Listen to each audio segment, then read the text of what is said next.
My name's Ron Cook, and I play Magpie in this episode of Doctor Who. My name's Sheelagh Wells, and I was the makeup designer.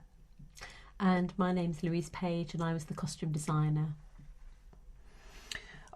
Here I am. Was I going to wear that vest? You were going to wear a singlet originally, and we decided that we'd use this sort of grandad-shaped shirt instead on you. Why was that? Because you were too fit, Ron. You worked out too much, so... oh, that's right. Yes, we decided you looked too muscular, and that... I was doing Streetcar Named Desire, wasn't I? Yes, that's what it was. Wife beater. I was doing, yes. Yeah. There was a bit there where I was throwing the piece of paper into the waste paper basket, and every time we did the take, I think I hit it once. Here's Jamie Foreman and his medals. I remember we had the Burma medal amongst these, and I had to do a lot of research with the script department about what medals I could and couldn't use, because we didn't want to make him into a war hero. Right. We didn't want to make him have anything that was for gallantry. And I had endless discussions and research about what we could use. And the positioning of the medals are and the crucial, positioning. aren't they? Yes, absolutely. They go in a certain order. Yeah, yeah. And, there's that wonderful van. Yeah. That was a wonderful van. You'll see later, I had to drive it around the streets of Cardiff.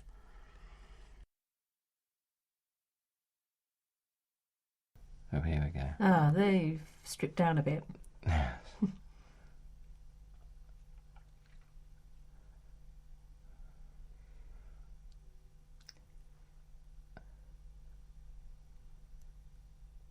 Ooh. That's very strange, because Maureen Lipman, playing all these scenes with her, I never actually got to meet her. She was always in the little box or on the television. And this, it'd be interesting to see this, because this is with the special effects on it. Yes. We were told just to pull a funny face and lean in as far as we could with our faces and hold it for as long as possible. Oh, this is the best bit. And it was, and I think everybody had to do that who has their faces sucked off the front. I remember going down to meet Maureen. I had to go and meet her in the theatre because she was doing a play in the West End. That's right. And I went down to meet her before the matinee. Lovely lady. I liked her very much indeed. Yes, I worked with her before, but I went round to her house because she had so little time. And I went round to her house one afternoon and we tried some frocks on she already had. And you say, so there's Billy Piper in her pink patent shoes.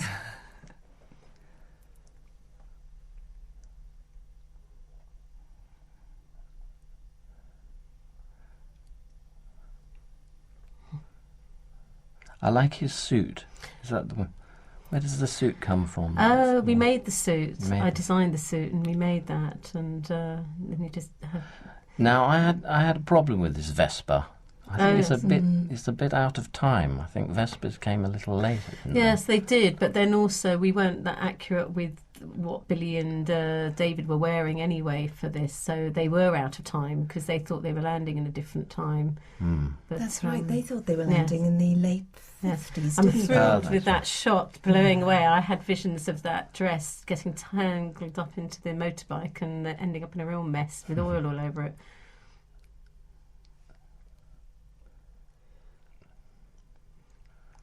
It's because I remember scooters in the 60s. I had a Lambretta. Did you? Not a Vespa. I remember the art department, they sprayed the helmets, especially, they sprayed hers pink to match her dress. Oh, I remember that day. It was freezing cold, Coronation Street. Oh, Muffin the Mule. You remember Muffin the Mule? I remember. Just about. We didn't have a television. My Uncle Arthur had a television, a tiny little one like that. I remember Muffin the Mule and the Flower Pot Man. Oh, I remember the Flower Pot Man.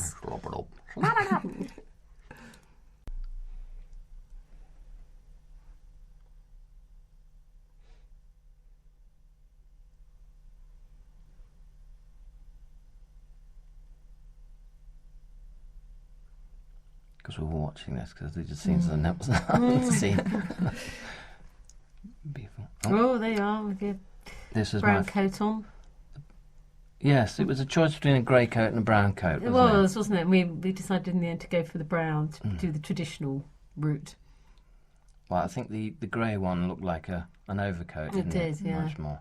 And we decided to leave your hair a little bit longer than it would for the period because we wanted you to be a sort of a scruffy character. That's right. He's so Mr. Magpie. You can't see the black and white yet. His black and white suit.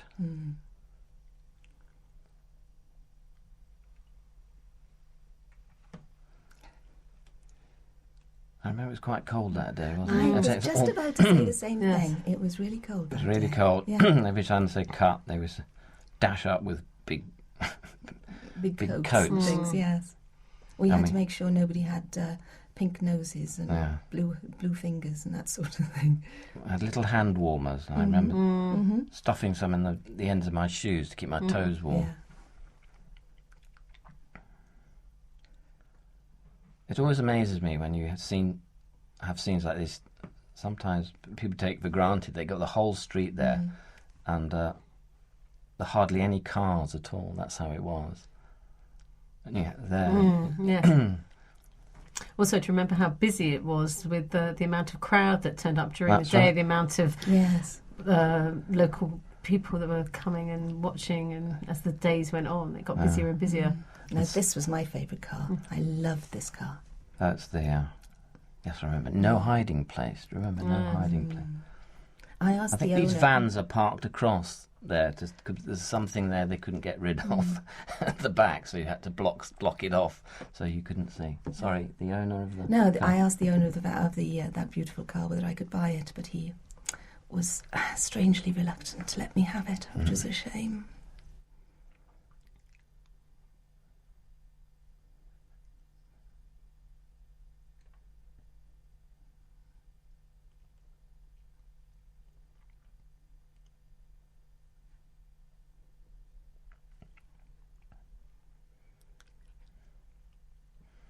This is Magpie's shop. Yes. And that's a wonderful prop. That was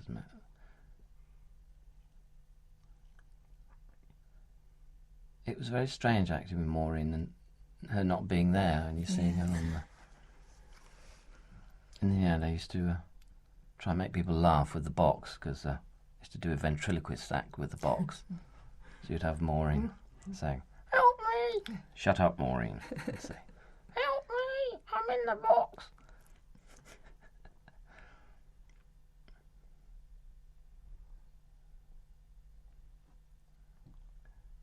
Oh, and that keeping my beard the right length. That's right. All the time, Yeah, because there was quite a gaps between the different types of days of filming. That's right. We fixed a beard trimmer at a certain length, and you came in and just used it every day, so it was always exactly the same. Exactly the same, yeah. And do you remember, Sheelagh, with Maureen's look, we had a reference from Errol Lynn, the director, didn't we, about the original newsreader of the period? Yes, and that's we right. tried to have something that was not the same as that lady, but not too different. That's right. We used it as a reference guide, really, didn't we? And it worked really well.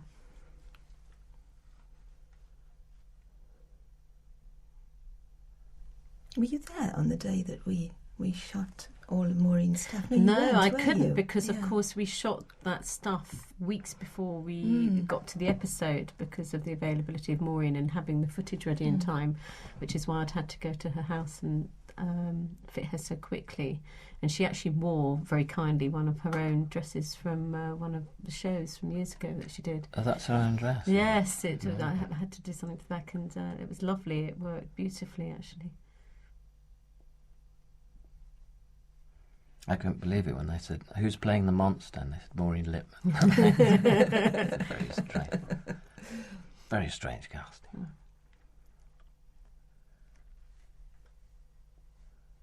It was very funny to be in that studio with her when she was doing all the various pieces, because she was literally just looking at a camera and talking straight to it. I mean, she had nothing to bounce off.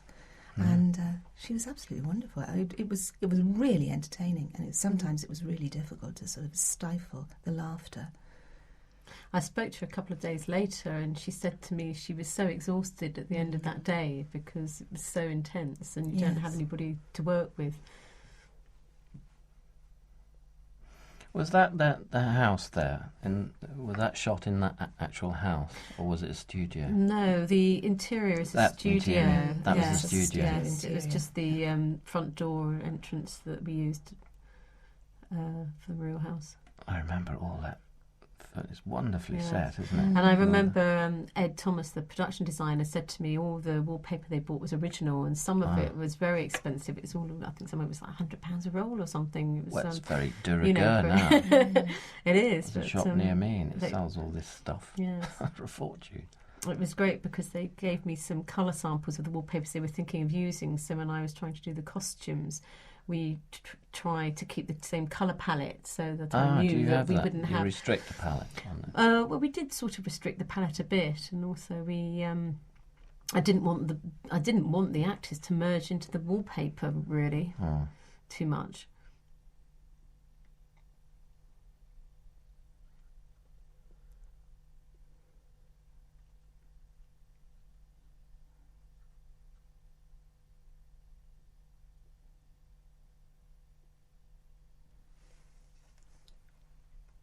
Oh, I didn't know that, did you? Union Jack and Union I did when I read the script.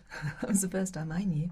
It's not only entertaining and frightening, you learn something. Educational.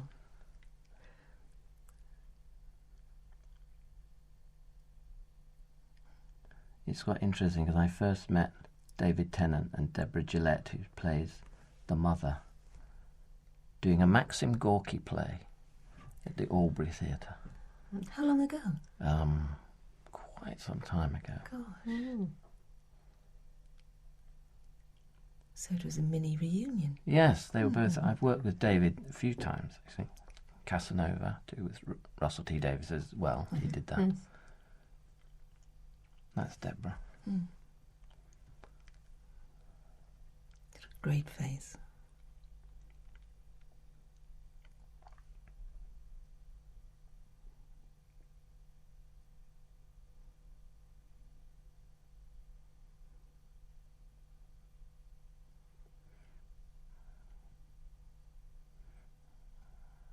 In fact, I was looking forward to meeting Deborah because I hadn't seen her for a long time. And of course, you forget that although you're in the same thing, unless your filming days coincide, you never meet them. Yes, so it was only on the one day. Was that the only day that you only saw her once? I only saw her once, and then she was filming the rest of the day, and I'd finished, so I was off back to London, so we never got to catch up, really.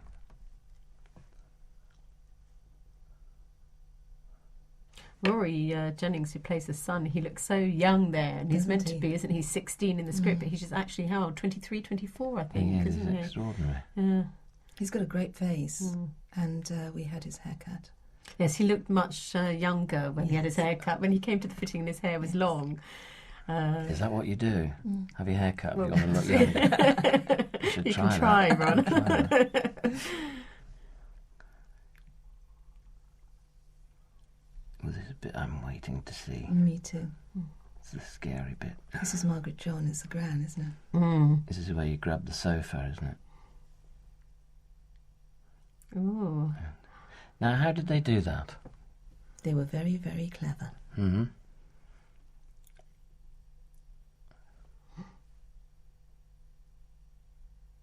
How was that Yeah, done? it does look really, really good, doesn't it? Gosh, it's amazing. Yeah. Just the forehead and the skin and the wrinkles so that Yes. you can still see. How did you do that?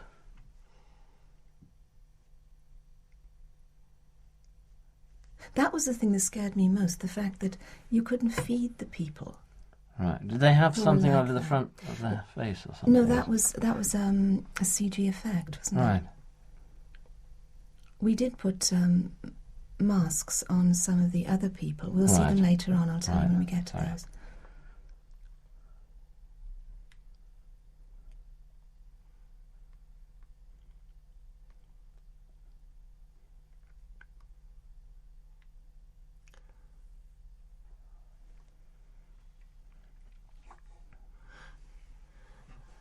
There are some amazing camera angles in all this, aren't there? Which I didn't imagine when I read the script. I didn't imagine seeing sort of staircase shots like that. They're fantastic.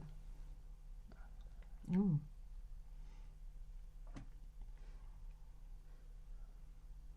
Now that was another cold night.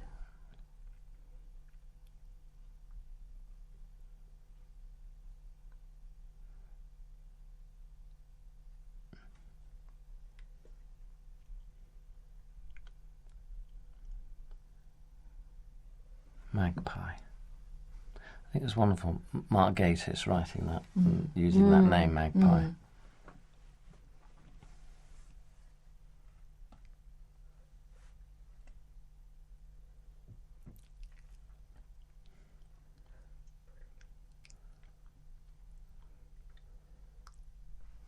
These night shoots.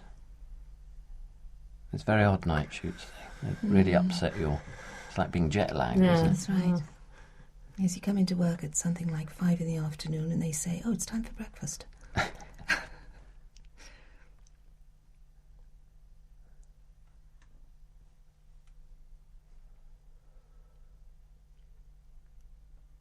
Those market traders, street cleaners, I think they had several incarnations, didn't they, Sheelagh? I remember at one point they were going to be, I can't remember, something completely different. It kept changing, didn't it? Newspaper stand sellers and all sorts of things.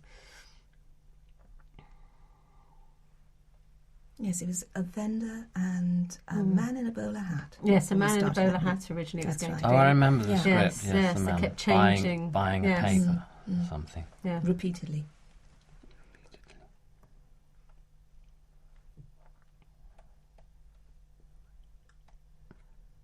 I have to say that hairstyle does suit him. It does, doesn't it? How did you get it so it didn't move like that? Liquid cement.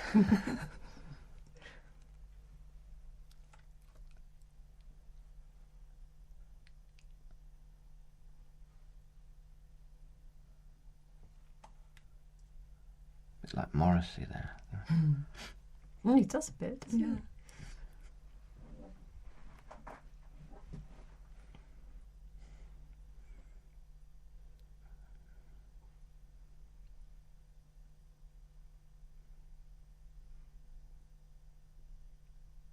No, this was the big scene where they all had prosthetic faces.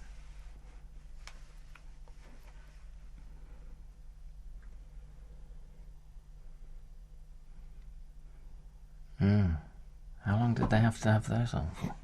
Oh, they were in them for quite a number of hours. They're incredibly patient, those people. We had to lead them about. And our makeup caravan had 2 or 3 steps, and we had to lead them everywhere. We had to lead them up the steps, down the steps, anytime they came in. It's terrifying, isn't it? They look very It is good. very, very effective. Did they get any lunch?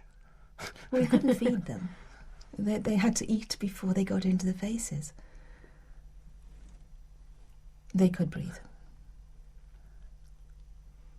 Now, I remember this scene.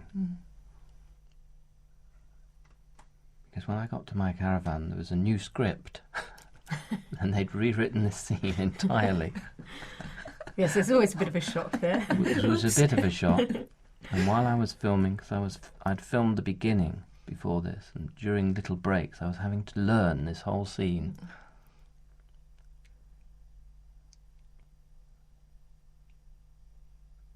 You'd never know. You've told everybody now. And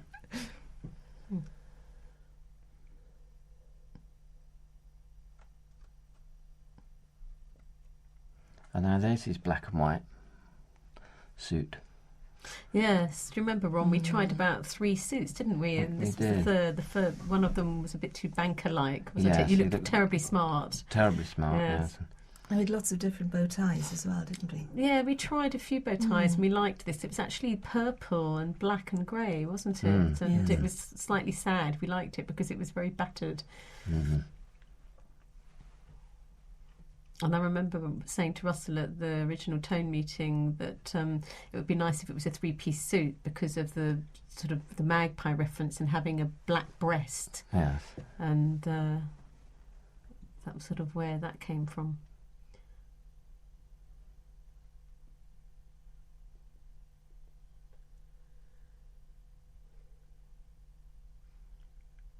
Oh dear.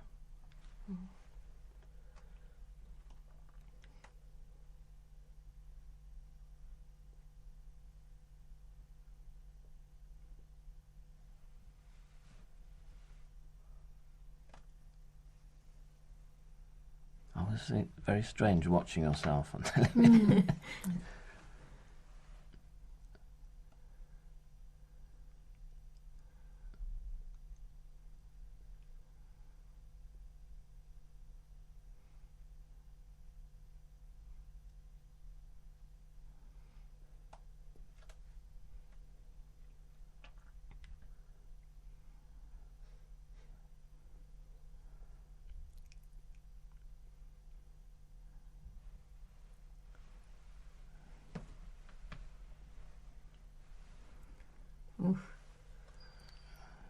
Goes again.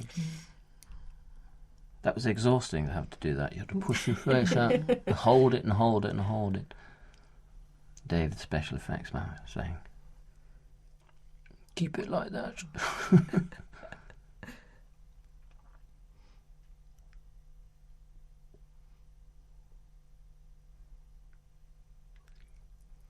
That's a great scene. I really like that scene.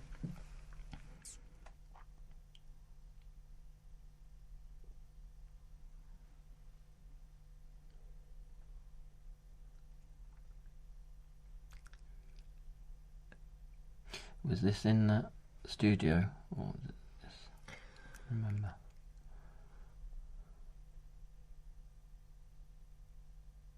I can't remember. I think we're on it was location. down. I think it was down at that very oily place, wasn't That's it?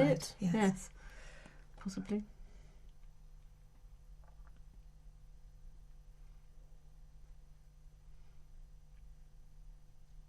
Yes, I think it was down near the dockyard place, wasn't it? Terrible, dirty location. No, that's Sam, isn't it? Mm, Playing the policeman. You've got a great face. Yes.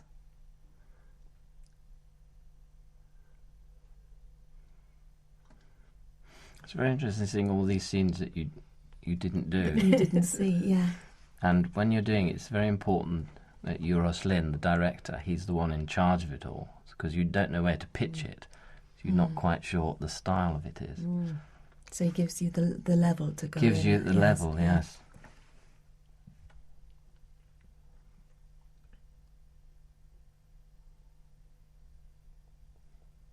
Although having worked with David, I knew what he was going to do. There's our car again.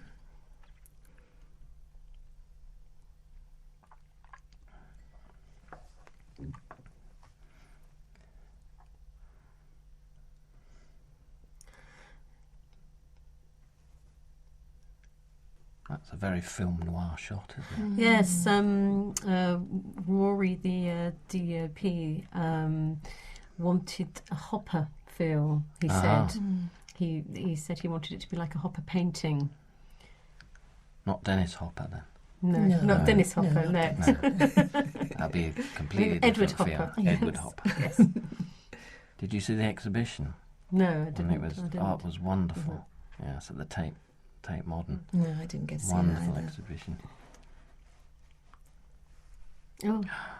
Oh, That's going to upset a lot of people. it will do. yes. Yes. Oh. And that's a CGI face, isn't it, Sheelagh? Yes.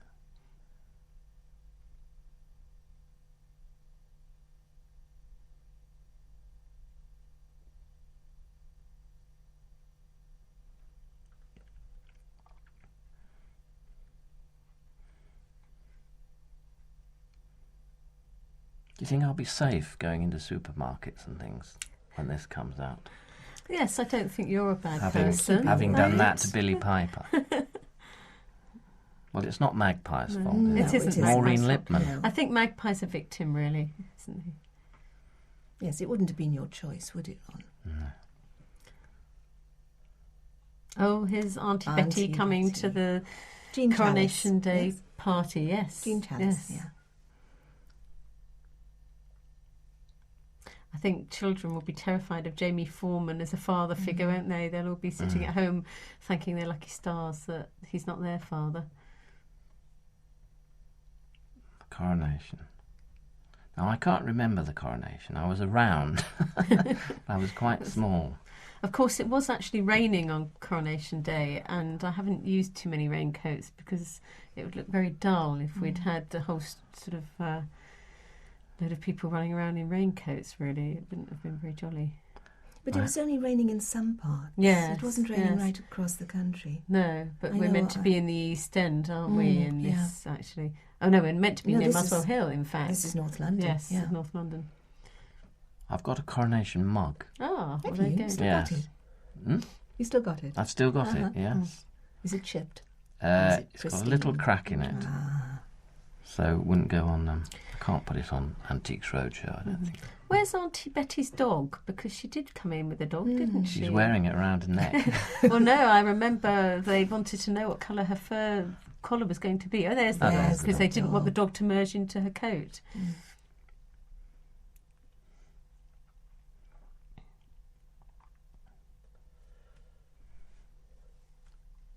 Well, and I remember in this street, because some of the doors and things were modern doors, so the art department very cleverly just did a mock-up door which they stuck on the front. And same with the windows too. That's very, very clever.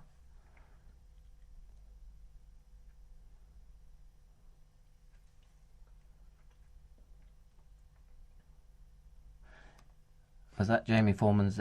Was that moustache, or was He it his grew own? it, didn't That he, was Sheelagh? his. Oh, yes. His own. Yes, Yeah. yes. I mentioned it to Eros Lynn early on in the prep and said it would be rather nice if he could grow his own. Mm-hmm.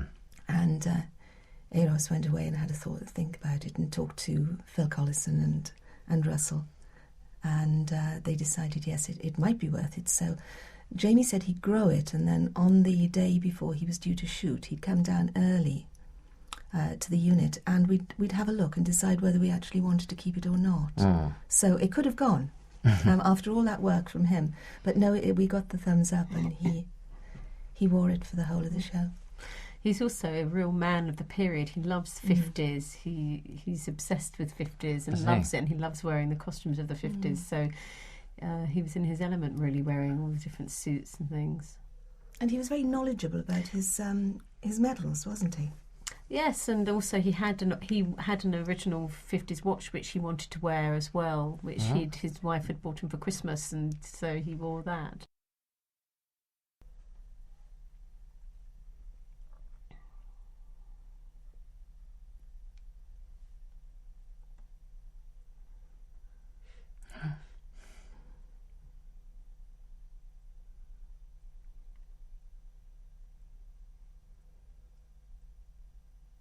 Yes, I ask about the moustache, because sometimes you do find yourself with strange haircuts and facial hair as an actor. And Yes. when you meet friends in the street, they say, "What's the stupid moustache for?" And then I get the blame. Yes, But it's a lot better than having a stick-on one, isn't it? it is. Because that's like wearing a furry caterpillar under your nose.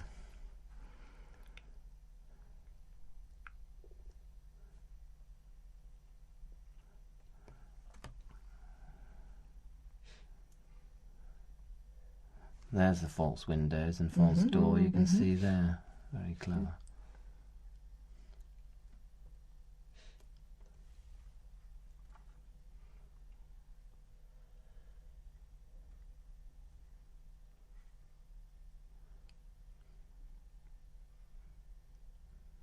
There's the box.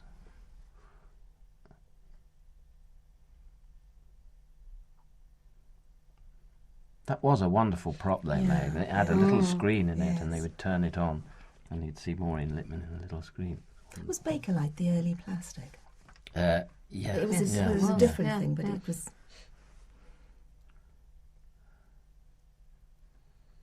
So I remember this scene. This was in the studio.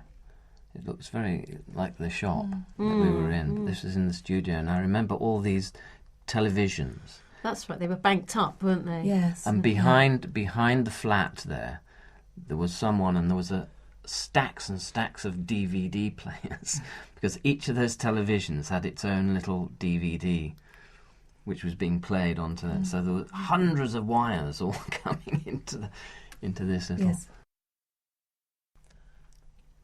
Oh, I remember that curtain. Every time I had to go back and do it again, I had to stop the curtain moving. I had to wait for the curtain to settle.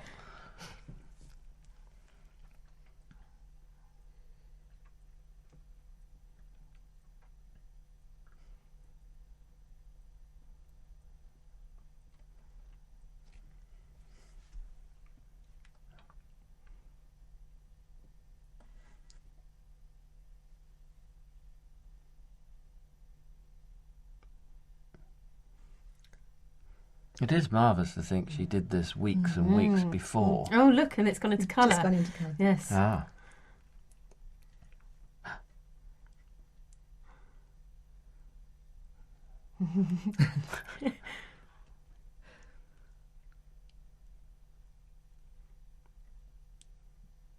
Because we forget what the television was like in those days.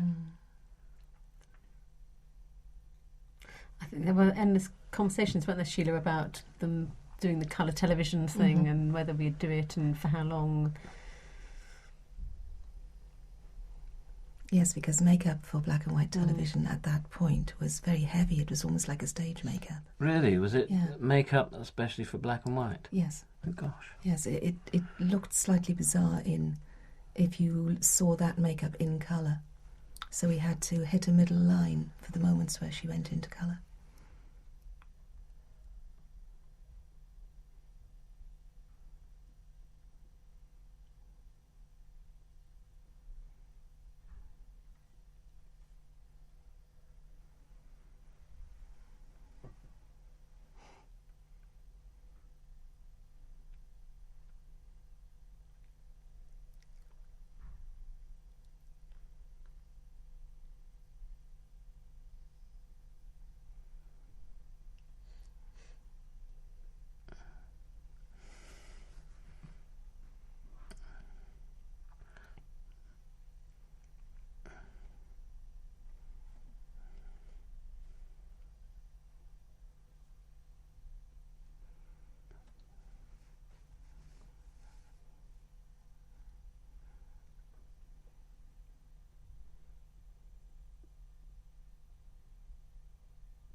Oh, this is where I get to drive this wonderful van.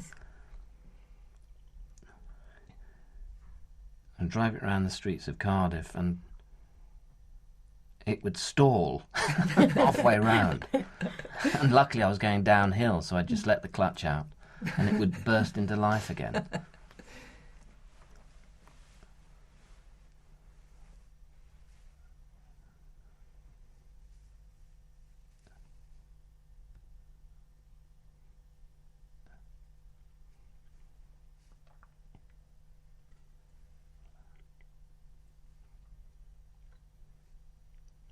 We got a crowd there. There was a wonderful old shop somewhere in Cardiff.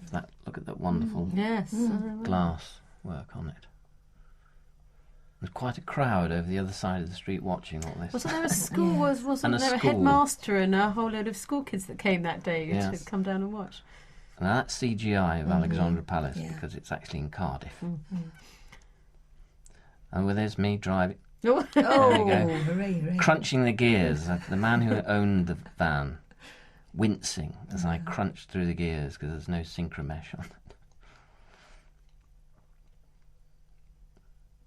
And it was one, I can't remember his name now, the man who owned that van, but he drove it all the way to Cardiff from south of London somewhere on the motorway. And it was pouring with rain. and here we've got the doctor. He's put his coat on because we thought it would be great for the next few scenes to have the doctor running around with his coat, which is why you couldn't have a coat, I couldn't Ron. have a coat. No. we could only have one person in the scene with a coat on. And it just happened to be freezing. Freezing! Ah, but you could stand it. I remember that scene of drawing up there with the van, having to hit that exact spot, and then running up and down these stairs. Oh, gosh. Now, these stairs were actually in Cardiff, weren't they? They were, and running up and down the stairs, hoping we weren't going to do too many takes, because it was quite exhausting. Was this still Now in this- Cardiff here? This is in yes, this is the helicopter pad in Cardiff Bay. Mm-hmm. So that was a different place, so... A different place, yes. And was this done against green screen, Ron? Or... No, this is shot This is up. They against had the a Oh, they had a metal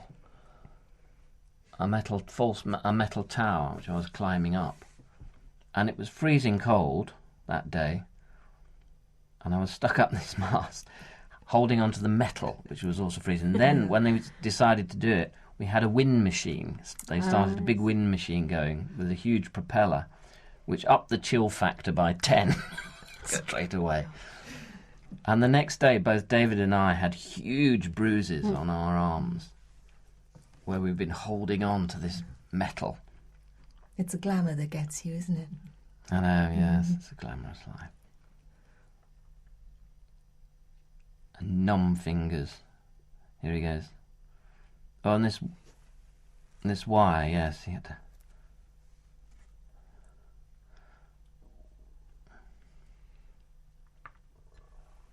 Yes.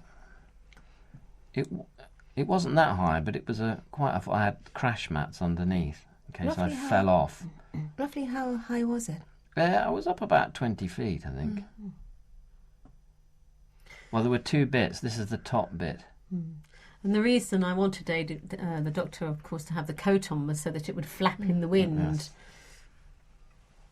Oh, and this was very difficult because my hands were absolutely frozen, and the prop I had to pinpoint connecting it to the top of the tower, and it would only go in one way. I think you're being electrocuted. Oh, I was being electrocuted there.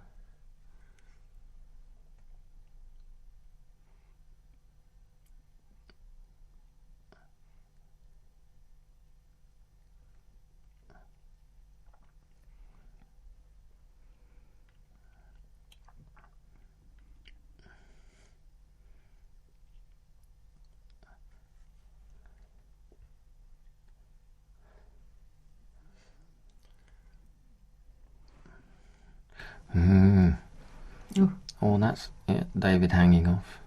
That was very cold, that metal, I remember.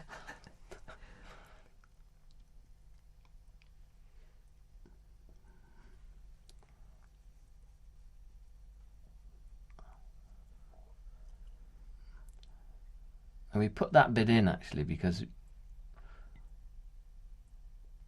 so that he would get... Otherwise, you'd just be able to come up and get Magpie straight away. So. Oh. There you go. No, that was a stunt, that. I was tied on.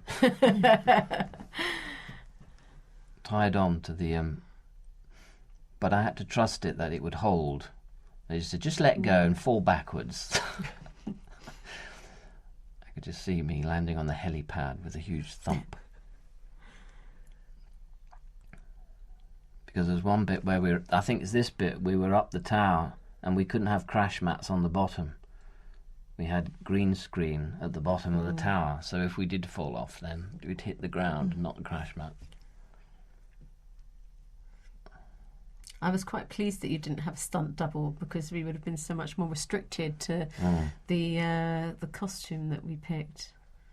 Do you have to... what happens then? When you Well, have I to would stop? have had to have, with Rose, for example, she had 2 dresses made and 2 outfits because of the stunt doubling, and the same with the doctor. So I would have either have had to try and find 2 suits the same, or, we would have had to have made them if, we didn't really have enough time to do that.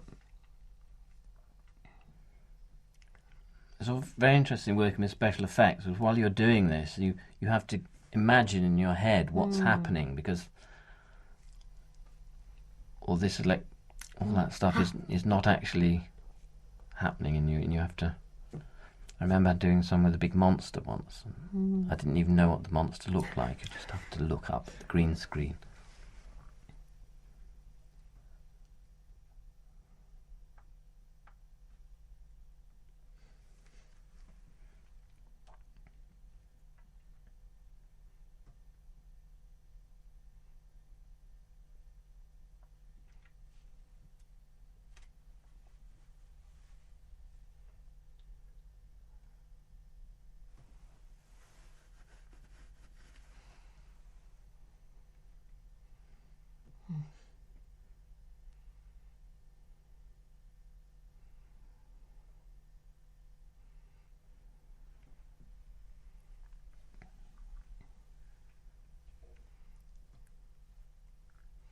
When I spoke to Eros Lynn about Tommy as a character in his costume, we wanted the Doctor to be a role model for Tommy. That's sort of what we felt would be a good thing. And the sort of look of Tommy originally was to sort of be a younger sort of version of the Doctor in a way, not in a pinstripe suit, but just sort of by putting in the blues and things to echo the Doctor.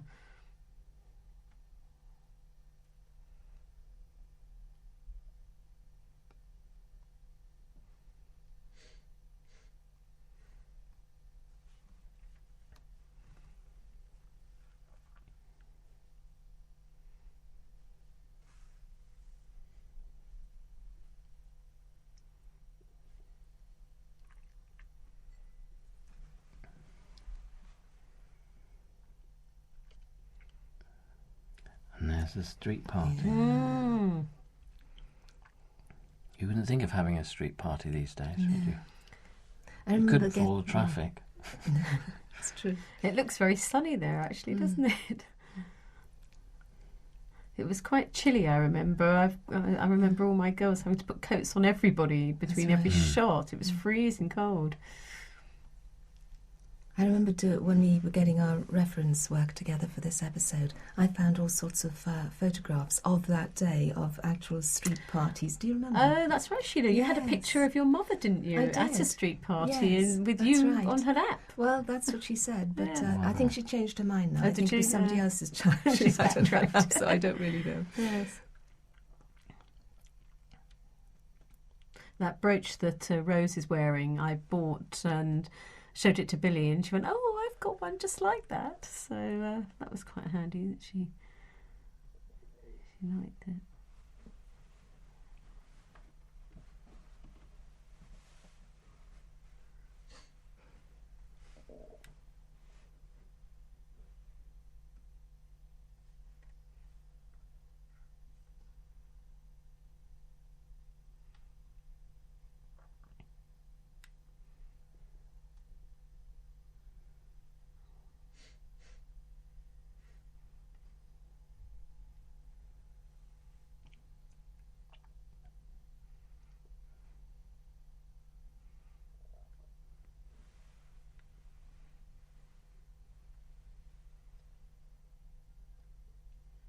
I love the length of Jamie Foreman's trousers.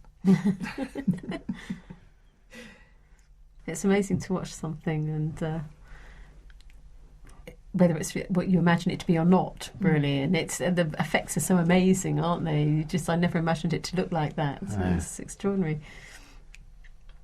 And the Alexandra Palace, that looked all It looked fantastic. amazing. Yes, absolutely. Yeah.